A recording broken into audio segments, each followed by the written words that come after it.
Do you agree that spleen Qi deficiency has been really prevalent in clinical practice? I've seen so many cases. So today I wanted to talk about not only spleen Qi deficiency, but the causes, the consequences, what it could lead to, and of course treatment with acupuncture points, herbal formulas, and foods. Welcome back to my channel. If it's your first time here, I'm Clara from AcuPro Academy, and I create content for acupuncture practitioners and students, making it easy to grasp and fun to learn. Let's do this. So first, let's go back to foundation. My favorite teacher, TCM teacher back in school, used to say, if you don't understand something, go back to foundation to figure it out. So the spleen function, according to TCM, is to be in charge of digestion, right? Specifically with the stomach. So that's one of the things we're going to see in symptoms is loose stools or diarrhea, having issue with bloating, weak digestive system, and cravings. That is going to be linked to that function. The second function is the spleen is in charge of holding the blood within the blood vessels. So when there is issues of heavy bleeding, with abnormal heavy bleeding, like heavy menstruation bleeding, chronic nosebleed, chronic bleeding, rectal bleeding, that is accompanied with fatigue and a pale tongue and feeling exhausted, that is a spleen not holding the blood within the blood vessel, which is very different from excess heat, which can also cause abnormal heavy bleeding, but that would have a different tongue, different pulse, and a lot of heat sign, right? The next function of the spleen is to also hold everything in place, raise qi, and keep the organs in place. So when there is prolapse or organs falling, like the uterus, the bladder, the rectum, the transverse colon, that would be a spleen qi sinking, which means the spleen qi is not strong enough to hold all the organs in place. There is also the fact that spleen is in charge of raising qi, specifically clear qi, clear yang, to the head for clear thinking and not overthinking or foggy brain or worrying constantly, which is the unhealthy, imbalanced part of the spleen. The spleen is also in charge of water metabolism, and that is in conjunction with the lung, the kidney, and the sangao. So not by itself, but is in charge of water metabolism. That's why when there's a lot of bloating, that could be leading or coming from spleen not being able to do its function. Also, when people have a puffy eyelid, because the upper eyelid is related to the spleen or corresponds to the spleen, that's also a spleen not being able to metabolize the water. Okay? Another function of the spleen is to produce blood. So producing blood, meaning for menstruation, for a good flow of blood, and the spleen produces blood with nutrients, with good digestion, with good food, good nutrients. So when there is blood deficiency, we have to look at what is wrong with the spleen, what is wrong with diet, the digestive system, the absorption option. So it really leads to the digestive system again, right? So that's another function when there's spleen blood deficiency, which can come up with scanty menstruation or very light menstruation or amenorrhea for that matter. That can lead to dizziness and feeling fatigue and having many symptoms with paleness, pale face, pale nails, pale lips, etc., etc. Make sense? So it's just looking at the function of the spleen as a whole so we know what to look for when we do treatment and for the consequences. So I wanted to start by talking about the consequences of not treating spleen Qi deficiency, what it can lead to, which is worse outcome, and then we'll look at the cause. Okay? So the consequences, if spleen Qi is in charge of all those functions, and it is depleted, and we'll look at the cause in a minute, then the consequences can be, first of all, could be spleen blood deficiency, right? So now we can have spleen Qi deficiency and spleen blood deficiency because obviously if we don't have good spleen Qi, we can't absorb nutrients, or if we don't have a good diet, we're not able to produce blood. The second one is spleen not holding the blood, like we said, within the blood vessel. So if spleen is not doing that, then obviously we have abnormal bleeding. So it does stem from spleen Qi deficiency to start with. So when there is those other patterns that we see, we still have to address the spleen Qi because it's usually at the root cause of everything, right? If there is also excess damp, excess phlegm in the body, that is also coming from the spleen Qi not being able to transform the water, right? And then we have this excess damp, excess phlegm. So when there is excess damp specifically or phlegm, we want to look at the root cause coming back from the spleen Qi deficiency. So again, we have to treat this. Yes? Okay. It can also lead to spleen Yang deficiency. And with that, to kidney Yang deficiency. Okay, so spleen, when we have, if you go back to foundation, we have prenatal Qi and postnatal Qi. Prenatal Qi is what we were born with. It's really stored within the essence, which is the kidney function to store essence. So after that, we have postnatal Qi, and postnatal Qi is going to be given to us by anything that we need in order to survive, because we were given life with prenatal Qi. Postnatal Qi is when we have anything that's going to keep us alive, which is air. So when we breathe, which goes through the lung function allows us to breathe. If we can't breathe, we can't survive. Same thing with food and water. If we don't drink or eat for many weeks and months, and for drinking probably less than that, obviously, we are going to perish, right? So that's the things that we need. Postnatal Qi is food and air. So spleen is in charge of one of those, which is the food, the nutrients, right? Absorbing nutrients, transforming it into energy, so we can have energy for the body. We can have good spleen Qi and we're not fatigued, because that's another one. When there is spleen Qi deficiency, we're very fatigued, right?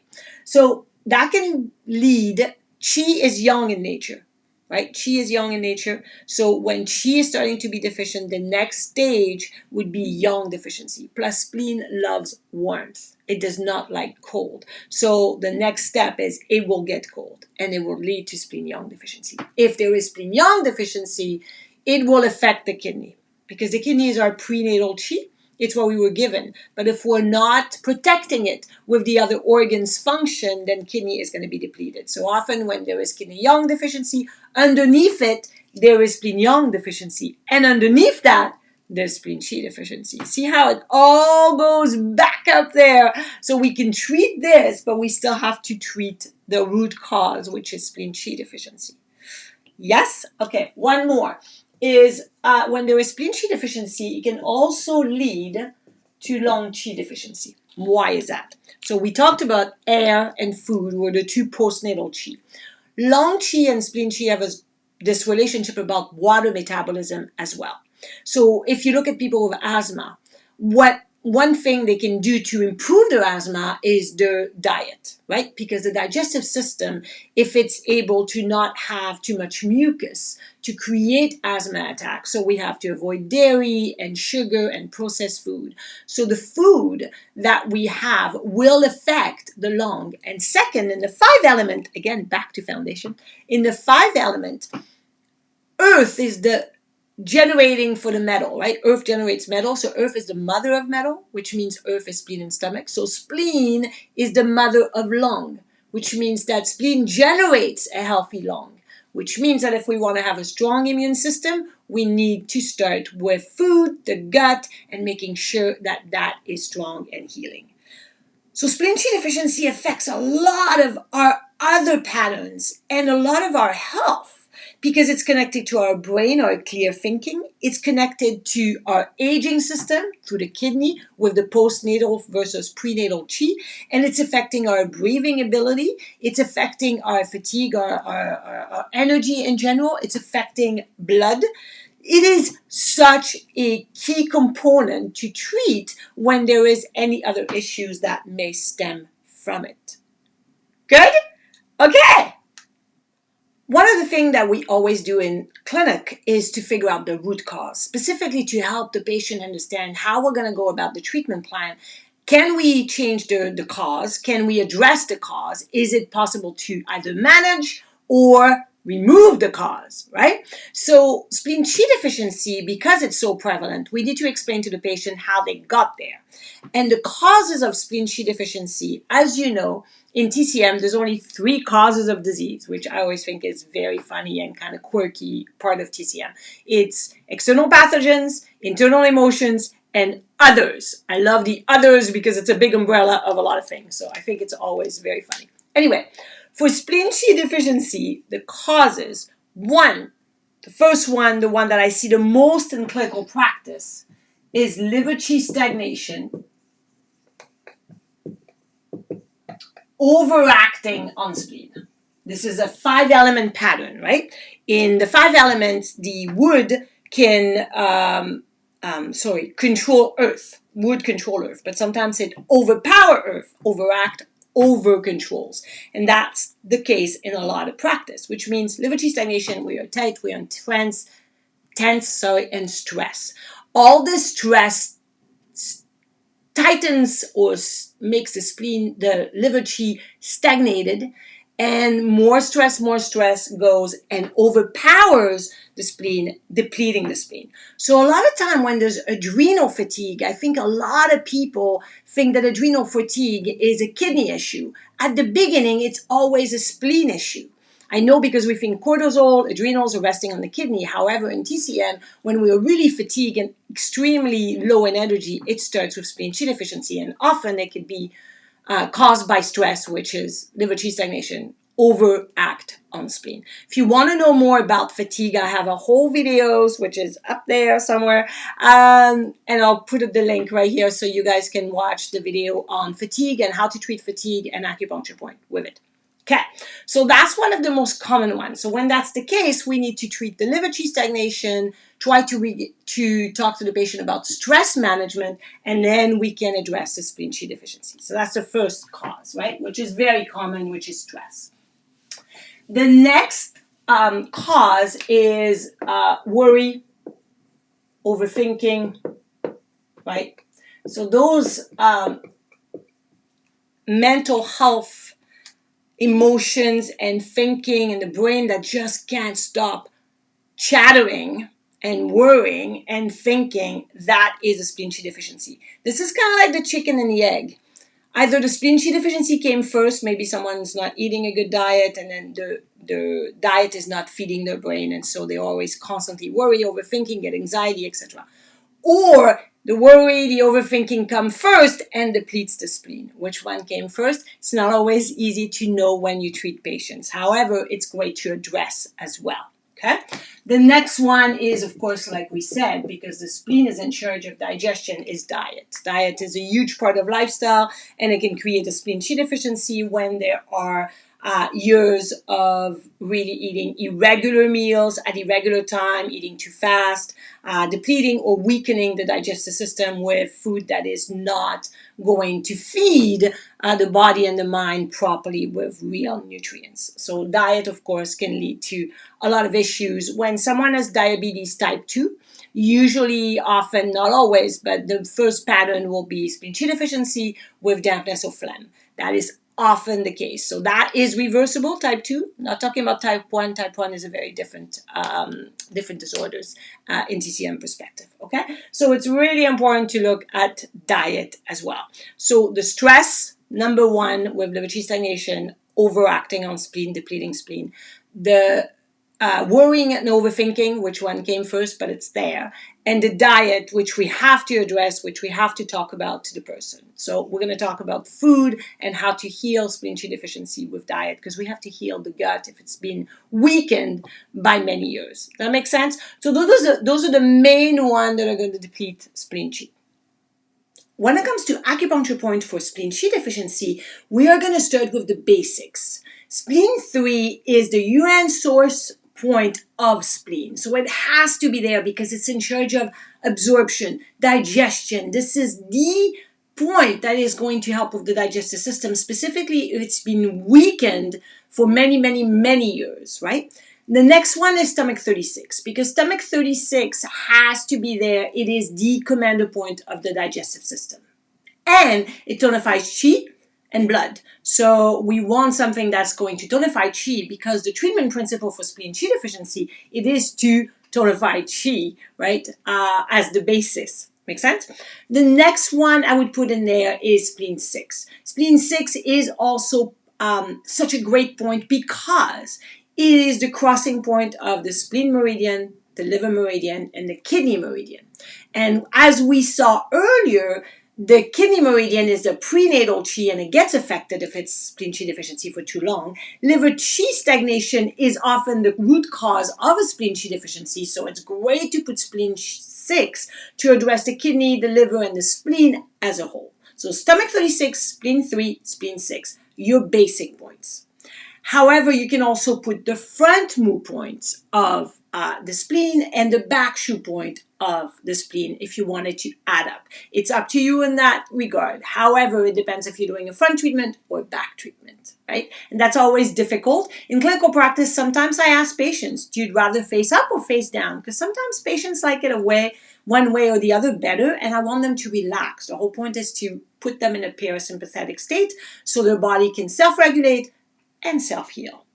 Yes? Are you enjoying my graphics so far? Well, you can find them all in my AcuPoint Made Easy, an illustrated guide to all acupuncture points, and so much more. The PDF version has a lot of video links. You can download it on your phone, your tablet, your computer, and have it at your fingertips at any time. It has a great table of contents. The hard copy ships all over the world if you're someone that loves to hold a book and really enjoy the colorful part of my graphics. You'll find them all exactly the same as the PDF in the hard copy book. The feedback has been amazing. As you can see here, so many people have just loved the book or the PDF or both. So what are you waiting for? Click the link below and get your copy today. Let's get back to what we're talking about today. The basic diet for spleen qi deficiency has to be really tailored to the person, right? The environment they are in, meaning do they live in Canada, Alaska, or do they live in Arizona or somewhere where it's warmer, right? So we have to look at the environment as well as the season. It's very important to look at that, and of course the person's background, history, etc. But for spleen qi deficiency basics, we want to avoid raw, cold food and cold drinks, like icy drinks, right? We don't need that because it's going to weaken the digestive system. We need to be gentle, kind of like a baby. You know, when babies are pretty young, up until 1 year old, they obviously have breast milk, but they start to be introduced to food, and it's always mushed. It's never super cold, right? We don't want to give them super cold food. We give them soup and mashed peas and everything that's been really pureed. So it's the same with spleen qi deficiency. We want to be gentle to the digestive system and give the body a rest. So eating really well, as in chewing the food properly and not swallowing fast, having the time to be mindful, and eating food that is easy to digest. That's why often it's going to be sweet potatoes, things that are more pureed, yams, eggs, salmon, because it's very easy to digest. You don't have to chew it a lot compared to nuts, for example, which are great if you use nut butter because it's already chewed. But if you're going to chew the nuts, it's probably not going to be the best. Popcorn is really bad because it's really hard to digest, and then it gets into the digestive villi in the colon, in the large intestine. That creates more issues. So we want to be really gentle, having a lot of stews and soup and cooked food. It's okay to have like fruits that are going to be baked. You could bake a pear with some cinnamon in it. Oh, so good. So there's a lot of things that we can do, but we really want to avoid the hard raw broccoli is so hard on the spleen because it's very hard to digest, or hard carrots that is raw. Raw broccoli and raw carrots should not be given to people with spleen qi deficiency. However, cooked one, great idea. Make sense? We want to have food that is warmer. So like cinnamon is great. Ginger is great. Ginger is great because it also dries dampness and it's warm. So the spleen loves that because the spleen has tendency to have excess dampness, as we saw earlier. Make sense? Good. When it comes to Chinese herbal formulas, there are a couple of basic classic formulas that are really good for spleen Qi deficiency. It has to be tailored to each person with formula, but let's look at the basic. The first one is Jun Zitong. So Jun Zitong, and I'm so sorry, my English pronunciation of Chinese with my French accent is fantastic. So excuse me for that. Jun Zitong is a main formula for spleen Qi deficiency, specifically when it's affecting the digestive system. So it's a really good formula for that. It's very basic for that. Now, one that I really, really like is Bujong Ichitong.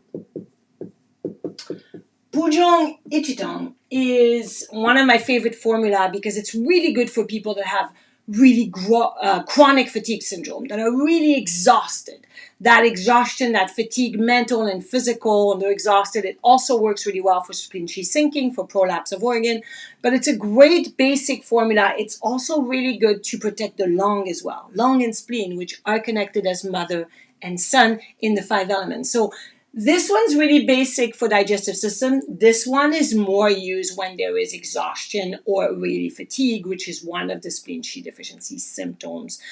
That's mainly we see in clinical practice. So I just wanted to talk about the 2 basic formulas. There are many formulas that we can look at depending on each patient's symptoms, if there is a lot of dampness or phlegm, or it's leading to yang deficiency, etc. For me, wanted to stay basic because I like to make it simple, easy to grasp, and fun to learn.